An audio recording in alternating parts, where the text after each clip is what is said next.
On attaque notre interview politique face aux experts. C'est Nicolas Daragon qui est avec nous aujourd'hui. Bonjour et bienvenue à vous, ministre délégué démissionnaire chargé de la sécurité du quotidien. Monsieur le ministre, on vient de l'apprendre à l'instant, information TF1 LCI, le président de la République qui demande à François Bayrou de constituer, de proposer un gouvernement dès aujourd'hui. On a l'impression que le président veut aller vite, plus vite que les fois précédentes.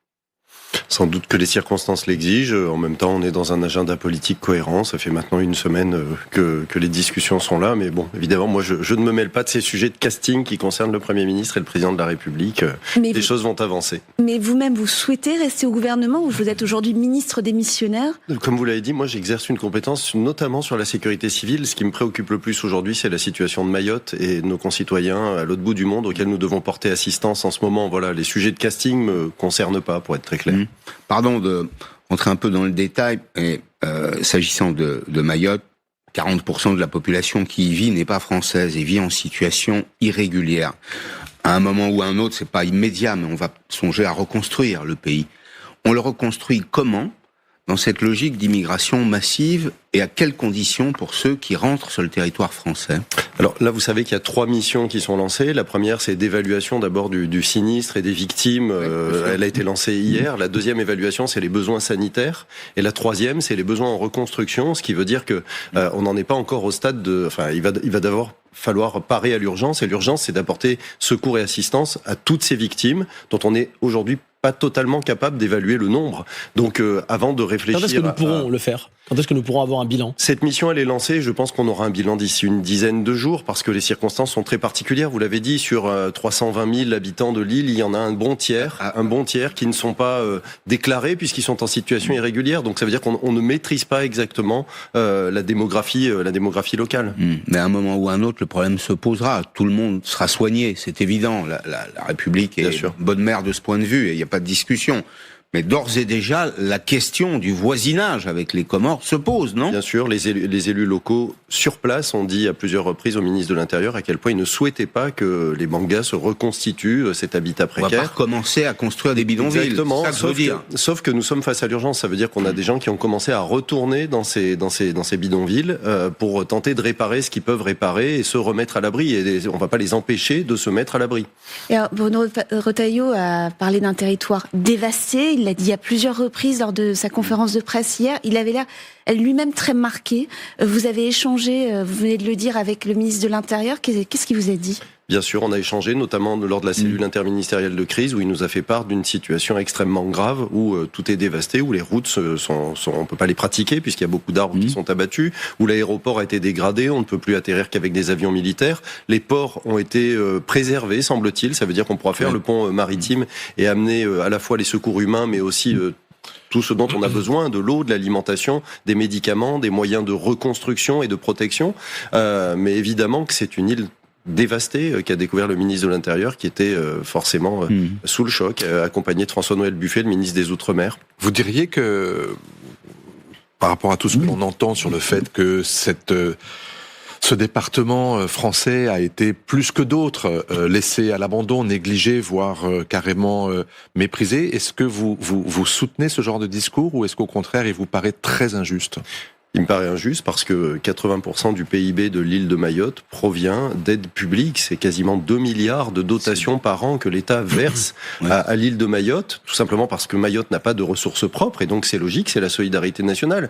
Mais en conséquence, on peut pas tenir ce genre de discours. On peut d'autant moins le tenir qu'on en fait la démonstration aujourd'hui même avec le nombre de militaires de la sécurité civile, de gendarmes, de policiers nationaux qui sont projetés immédiatement avec les moyens qui sont déployés. Il y a pas moins de 13 appareils qui sont en rotation en ce moment. Donc ça veut dire que on est présent partout sur les territoires de la République. On est plus dans la réaction et pas dans l'anticipation. Au mois de mai dernier, un rapport d'enquête parlementaire soulignait l'impréparation de Mayotte à ce type de catastrophe avec un système de santé défaillant. On a presque l'impression finalement que la France a été négligente. Rapport Mansour-Kamardine, l'ancien parlementaire. Le 13 décembre dernier, la première alerte a été donnée, alerte rouge, avec des précautions, remplissage des cuves d'eau, avec envoi sur place de 110 militaires de la sécurité civile, avec la projection de moyens matériels et humains dès lors que l'alerte est montée d'un cran en violette. FR Alert a parfaitement fonctionné, a signalé à l'ensemble des habitants. Mais comme vous l'avez dit, il y a une population qui est particulière parce qu'une partie de cette population n'est pas intégrée dans la République, on peut le dire. Une partie un tiers de la population est en situation irrégulière. Donc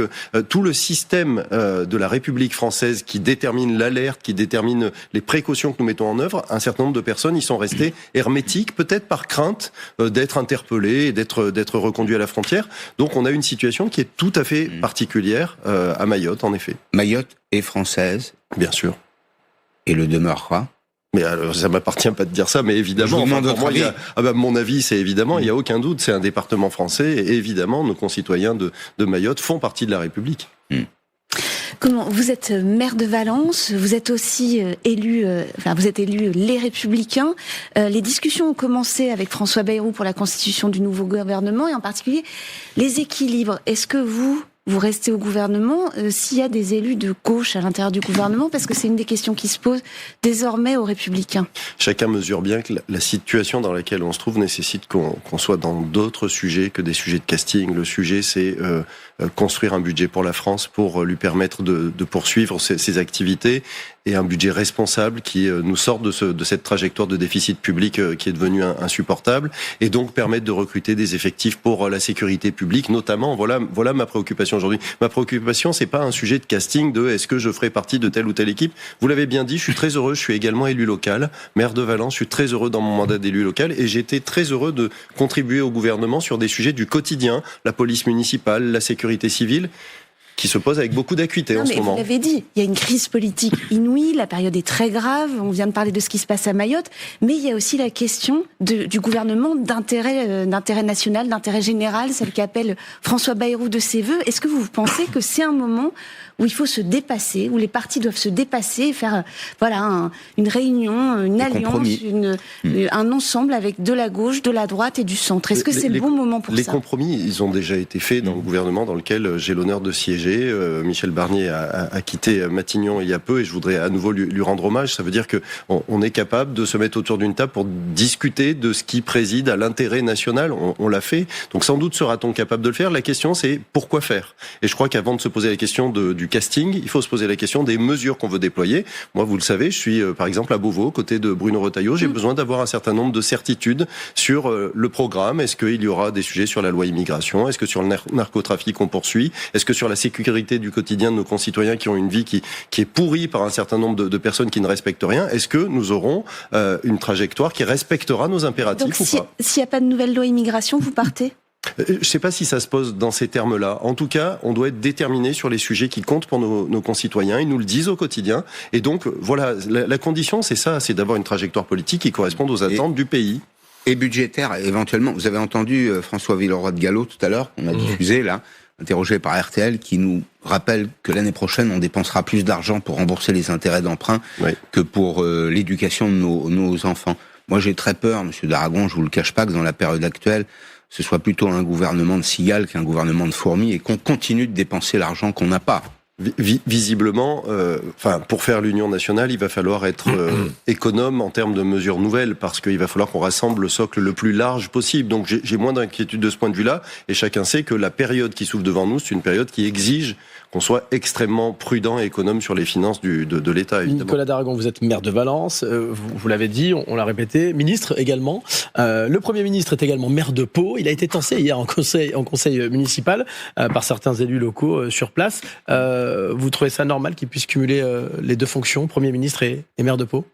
Je le fais, ça veut dire que ça faisait partie des conditions pour que j'entre dans le gouvernement de Michel Barnier, tout simplement parce que si on est venu me chercher, c'est parce que j'ai un ancrage local et parce qu'au quotidien, je côtoie mes concitoyens. J'étais le week-end dernier encore, avant de faire des allers-retours pour la cellule interministérielle de crise, j'étais à Valence. Premier ministre, Jean-Marc Ayrault l'avait abandonné, Édouard Philippe également, ils avaient abandonné leur poste. J'ai entendu François Bayrou dire, et c'est important de le dire d'ailleurs, qu'il exercera ses fonctions à titre bénévole, c'est ce que je fais. et je pense qu'il ne tardera pas à donner délégation générale. C'est ce que j'ai fait aussi à ma première adjointe et à mon équipe. Vous savez, quand on est installé depuis 10 ans, c'est mon cas aussi, je suis maire depuis 2014, on a des équipes performantes qui sont au point. Il faut qu'on arrête de se poser les questions en permanence sur des sujets qui rassemblent nos concitoyens, qui disent on veut des élus avec un ancrage local, on veut des élus qui vivent le même quotidien que nous. Municipal, c'est d'être à Pau, non pas à Paris, dans cette fameuse réunion de crise que vous avez eue hier avec Emmanuel Macron, mais à Pau, non pas à Mayotte. Yaël Braun-Pivet, la présidente de l'Assemblée nationale, à l'instant vient de déclarer qu'elle aurait préféré qu'il soit à Mayotte plutôt qu'à Pau. Voilà ce qui a été reproché également. On semble faire semblant. Est-ce que c'est possible d'aller à Pau en 1 heure? Oui. Est-ce que c'est possible d'aller à Mayotte en 1 heure? Non. Par ailleurs, François Bayrou a présidé la cellule interministérielle de crise samedi soir, la première, c'est lui qui l'a ouverte. Par ailleurs, il était également en cellule interministérielle de crise hier. On découvre la vidéo en visio. Oui, mais on a l'air de le découvrir samedi soir. Il y avait aussi d'autres personnes qui étaient en visio. Hier, la cellule interministérielle de crise était présidée par le président de la République. Il y avait de nombreux ministres qui étaient là. François Bayrou était là. Il a participé. Enfin, les polémiques pour les polémiques, alors que nos concitoyens de Mayotte sont en pleine souffrance. Moi, je me dis que on ferait bien d'être économe sur ce type de sujet. Là, ça vient de la présidente de l'Assemblée nationale. Yaël Braun-Pivet qui en parle. François Clémenceau. Oui, un mot sur ce qui se passe en Syrie. Aujourd'hui, il y a une délégation de diplomates français qui est partie pour Damas. Le sujet des terroristes et notamment des Français qui sont aujourd'hui enfermés dans des camps dans le nord-est de la Syrie aux mains des Kurdes, est-ce que c'est pour vous, au ministère de l'Intérieur, un vrai sujet de préoccupation? Et jusqu'à quel point vous faites confiance précisément à ces forces démocratiques syriennes pour continuer ce travail qui est de coopérer avec les Européens pour précisément garder les djihadistes chez eux? Bien sûr que c'est un sujet de préoccupation. C'est un sujet de préoccupation d'ailleurs à l'échelle de l'Europe qui est en train de s'équiper sur le repérage de ces djihadistes qui pourraient avoir l'intention de rentrer en France ou en Europe. Et évidemment que le ministère de l'Intérieur va être extrêmement vigilant et extrêmement exigeant. Nous avons déjà mis en place des systèmes pour repérer ces personnes. Donc il n'y a pas de sujet, évidemment, que les précautions sont prises. Maintenant, on va observer comment la Syrie se développe dans les semaines qui viennent. Merci Nicolas Daragon d'être venu ce matin dans le 6-9 face aux experts.